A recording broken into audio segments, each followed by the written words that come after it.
ay inanunsyo na ni Ombudsman na inelevate na nila sa Sandigan Bayan yung kanilang plunder case laban kay Senator Marcoleta, ang nangungunang oposisyon dito sa administrasyon ni BBM. Bigyan ko po kayo ng historical context. Noong 17th century, nung panahon ni King Charles I, ipinaaresto niya rin yung oposisyon doon sa parliament. Ano po ang nangyari sa England doon? Nagkaroon ng civil war at napugutan ng ulo si King Charles I. Hindi ko sinasabi na mapupugutan ng ulo ngayon si BBM. Okay, matibag, hindi yun kaso Pero, treading on dangerous grounds si BBM ng kanyang ginagawa. Dahil it is not necessary na ipaaresto niya si Senator Marcoleta. Bakit po hindi kinakailangan? Ang tanging interest lamang ni BBM ngayon ay hindi magpatuloy yung inquiry laban sa flood control scandal. Yun lamang ang interest niya. Hindi naman niya interest na i-undermine yung candidacy ni VP Sara sa 2028. Siya na rin ang nagsabi noong unang panahon na ayaw niya na magpatuloy yung impeachment ni VP Sara. Pero bakit niya pa rin ipinagpapatuloy yung kanyang pang-iipit at pagpapatahimik sa oposisyon? Kasi po, as far as silencing the opposition is concerned, nasolve niyo na po yun. Bakit po? Dahil po, yung majority ng Senate, ang power ng Senate, ay wala na po sa side ni Marcoleta. Kampi niya na po yung Senate at kampi niya na po ang House. At ang real danger lamang naman sa kanyang administrasyon ay kapag nagkaroon ng inquiry at investigation doon sa dalawang houses ng Congress, dahil yun lang naman yung may authoritative na magsalita laban sa korupsyon. Pero since napatahimik niya na yung opposition sa both houses, hindi na kailangan na patahimikin niya pa further si Marcoleta at ipakulong si Marcoleta. Ano ang purpose niya? Ang purpose niya ay para hindi makapag-cross-examine si Marcoleta sa impeachment ni VP Sara. Wow, BBM, I think that is ill-advised. That is ill-advised. Bakit? Wala kang personal interest dun Naiintindihan ko na meron ka pang personal interest doon sa pagpapatahimik ng investigasyon laban sa flood control kasi involved ka, di ba? Kasi sa lahat ng investigasyon natin, ang lumabas, ikaw ang mastermind. Ikaw ang tinuturo ni Zaldico, ikaw ang tinuturo ni Romualdez. At yung sinasabi nating mga bodyguard ni Zaldico, ikaw ang tinuturo. Kaya naiintindihan ko kung patatahimikin mo yung investigasyon laban sa flood control. Pero para suportahan pa yung impeachment ni VP Sara Duterte, hindi ko maintindihan bakit patuloy mo pa rin iniipit yung mga sumusuporta kay VP Sara Duterte because it is against your interest. Bakit po? Number one, hindi ka tatakbo sa 2028. Pangalawa po, ano ang makukuha mong benefit niyan lalo na't alam mong nasa side ni VP Sara ang sentimento ng taong bayan? Paano po masasabi na nasa side ni VP Sara ang sentimento ng taong bayan? Pangatlong attempt nyo na po ito na i-undermine yung image ni VP Sara at pamilya Duterte. Ang una po, yung unang investigasyon pa noon, nung bago mag-eleksyon ng 2025, tinira nyo si VP Sara. Pangalawa ay yung recent House Committee hearing, Committee on Justice, at pangatlo itong impeachment trial. Hindi nyo ba napapansin na at every moment ay nawawala ang suporta ng taong bayan sa inyo? Inaamin ko po, nung unang pagkakataon before the 2025 elections, yung sentimiento ko nga, personally, ay wala naman akong kinakampihan sa national level. Pero nakita ko po yung totoong mettle ni VP Sara Duterte dahil binigyan niyo siya ng napakarabing laban na patunayan ng tuloy ng taong bayan ang kalidad ng kanyang karakter. Kaya po ang lumabas ay kampi siya ng taong bayan. Tapos ang lumabas sa naratibo ng administrasyon ni BBM ay puro korupsyon. Doon po sa Committee on Justice, ginawa niyo ulit yung pag-undermine ng kanyang image.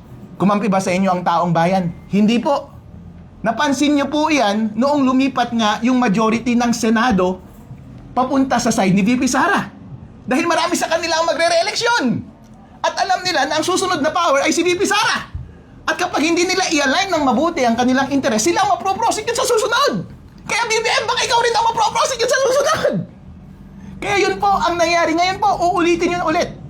Yung pagsira ng kanyang imahe. Sa pangatlong pagkakataon, sa tingin nyo po ba magiging epektibo pa rin? Hindi na po magiging epektibo. Bakit po? Kasi i-recycle nyo lang naman yung original ninyong naratibo. Sa dalawang eksperimento ninyo na nauna, hindi na kinagat ng tao. Dahil yung mga witnesses na prinesenta ninyo ay sinungaling. Si Madriaga ay sinungaling. Alam po yan ng taong bayan. Yung painting na sinasabi, hindi naman siya may gawa. Hindi naman gawa ng scholar niya At saka yung mga ebidensya na iprinesenta laban kay VP Sara Duterte ay illegal ang pagkakakuha. Ngayon po, yun pa rin ang gagawin nila ngayong impeachment. Sa tingin nyo po ba magiging kampi nyo pa rin ang taong bayan ngayong susunod? Hindi na po. Hindi po makikinabang ang administrasyong ito sa patuloy nilang pag-a-undermine kay VP Sara Duterte. Therefore, hindi necessary na tanggalin ang oposisyon dito sa impeachment trial at ipakulong si Marcoleta. Mas lalo na po at gagalitin niya ang Iglesia ni Cristo, napakaraming tao niyan. Kaya po iniisip ko, ill-advised on his part na gawin itong bagay na ito. It is against his interest. Kung meron man pong bumubulong sa kanyang tabi at nagsasabi na pabagsakin natin ang imahe ng buong pamilya Duterte dahil sila ang pinakamataas na tatakbo sa 2028. O sino ang alternatibo mo? Si Risa Hontiveros? Si Rafi Tulfo? O sino pa? Eh wala naman silang lakas. Si Risa Hontiveros sa mga probinsya gumagastos ngayon ng pera, naglalabas ng pera. Pero kilala ba siya ng normal na tao? Hindi po. Kaya kung ikaw po ay magtataya ng iyong kinabukasan, BBM, at para sa iyong safety na rin, mali po ang iyong ginagawa. Kaya wag mong i-overplay yung hand na ibinigay sa iyo ng kapalaran, BBM administrasyon, Jesus Crispin Remulla at Matibag. Okay na napatahimik nyo siguro yung oposisyon as far as Blue Ribbon Committee investigation is concerned. Kasi nagigets ko yon, self-preservation nyo yon. Pero wag masyadong malaki ang ulo, wag nyong sagarin ng masyado. Dahil po, ina-undermine nyo na ang demokrasya ng taong bayan. Yung pasensya ng taong bayan ay may limit lamang. Inuulit ko po ang nangyari kay Charles I noong 17th century. Dahil kinontra niya ang kanyang oposisyon, pinaaresto niya at pinakulong niya yung oposisyon niya sa kanyang parliament nung panahon na iyon. Wala na pong ibang pupuntahan pa ang taong bayan. Kaya hindi niya naiwasan na nagkaroon ng civil war at napugutan siya ng ulo. Ang sinasabi ko lang po kay BBM, for your sake, please tread carefully. Vice, anong nakikita nyo magiging malaking epekto kung nagtagumpay po yung administrasyon na ipakulong si Senator Marcoleta po? Ay, hindi ko po alam dahil hindi po ako manghuhula. Pero ang alam ko po ngayon, ang taong bayan po ay galit na galit. Hindi po sila satisfied sa performance ng administrasyong ito. Ang trabaho po ng executive ay paunlarin ang bawat Pilipino. Bigyan sila ng yaman at maginhawang buhay. Ano po ang inatupag ni BBM simula nung siya ay nakaupo? Ano po ang kanyang pangako noon? Babawiin niya ang pangalan ng kanyang pamilya. Dahil akala ng taong bayan, yung tatay mo noon siguro magaling sa pagpapatakbo ng ekonomiya, kaso nga lang nagnakaw, ito na yung chance mo. Since alam mo na you were advised fairly kung anong mali niyang ginawa, siguro hindi mo na uulitin. Pero inulit pa rin po ang pagnanakaw. And bagkus atupagin, yung ating ekonomiya, ang inaatupag ay kinakasuhan at pinapakulong ang kanyang mga kalaban. At kung sino-sinong kinakampihan, wala naman siyang interes. Buti sana kung maganda yung kanyang taya. Kinakampihan niya yung mga sinasabing so-called progressives. Meron ba silang champion? Kung titingnan niyo po ang history sa bawat laban, kailangan mo ng champion. Ang mentality ng taong bayan at psyche ng mga Pilipino, kailangan natin mag-side sa isang malakas na karakter at personalidad na mamuno sa atin. Pero sino po ang pinapresenta nilang champion? Hindi naman po kilala. So ang tanging ginagawa nyo lamang ay ina-undermine ninyo yung confidence ng mga Pilipino at mas lalo ninyong pinapalaki ang galit nila laban sa inyo. Ayun po. Last na lang po, Vice, mensahe nyo na lang po at panawagan sa ating mga kababayan na nanonood sa inyo ngayon. Mga kababayan, well, bantayan natin ang susunod na mangyayari dito sa ating bansa. Ang nakalinya po ay yung impeachment na magsisimula na sa Monday. So far, inaamin ko po, talunan talaga tayo. Bakit po talo? Kasi nasa kanila yung kapangyarihan. Talo tayo sa Senate. Gusto nating ilabas ang katotohanan. Mapanagot ang lahat ng nagkasala. Ilabas ang lahat ng impormasyon about sa flood control scandal. Napatahimik po nila, hindi po ba? Hindi na po tutuloy. So, talo po tayo doon. Kami na nagsasalita lamang na kumokontra laban sa korupsyon, kinakasuhan at pinapatahimik.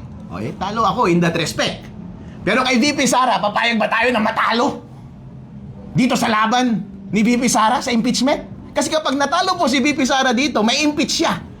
At perpetual disqualification, hindi na siya makakatakbo sa 2028. Na-undermine na ang ating demokrasya.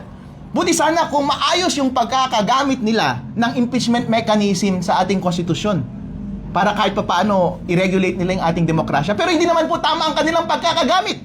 Peke ang mga witness, hindi maganda ang pagkakakuha ng mga ebidensya, at sino yung mga alternative na gusto nilang ipresenta para mamuno ng bansang Pilipinas.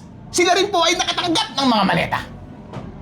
So yan po ba ang paraan para ma-appease ninyo ang taong bayan? Hindi po.